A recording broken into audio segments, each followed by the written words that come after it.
Alors bonjour chers souscripteurs de la Nouvelle France Libre, j'espère que vous allez bien. Nouvelle revue de presse internationale sur l'une des 8 zones du globe en ébullition. Alors on va parler des États-Unis et de leur relation notamment avec la Chine. Donc je vous rappelle que je suis le seul en France à faire ces revues de presse internationales mensuelles sur les 8 principales zones mondiales pour vous donner un résumé le plus précis et exhaustif possible de ce qu'il convient de connaître sur la situation internationale avec une orientation pro-occidentale. Donc je vous invite à souscrire. Ça commence à 3 € par mois pour découvrir mes vidéos.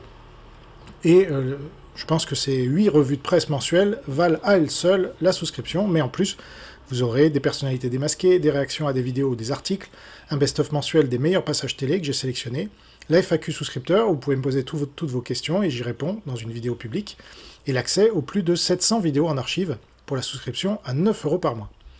Alors c'est parti, on va remonter au 7 mars 2024. Ce jour-là, le Washington Post indique, les démocrates de la Chambre des représentants ont ouvert une enquête sur SpaceX d'Elon Musk, examinant si l'entreprise a mis en œuvre des garanties adéquates pour empêcher la Russie de déployer son service Internet par satellite Starlink dans sa guerre contre l'Ukraine. Les taux se resserrent sur Elon Musk.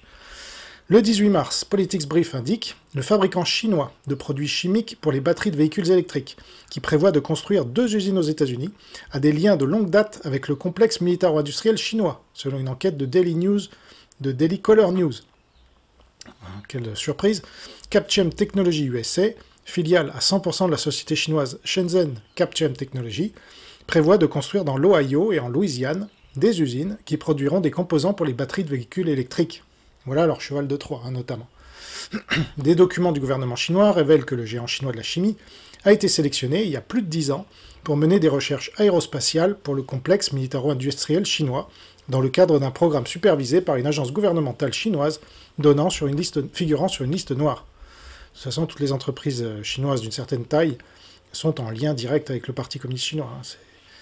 C'est indispensable là-bas et incontournable. Le 19 mars, le Stanford Journal indique un homme arrêté à la frontière américaine et se réclamant du Hezbollah, une enquête gouvernementale sur les efforts de la Chine pour s'infiltrer aux États-Unis. Des migrants clandestins libanais, Bassel et Badi, a été arrêté par la patrouille frontalière américaine le 9 mars près d'El Paso, au Texas, et a déclaré qu'il se rendait à New York, tranquillement.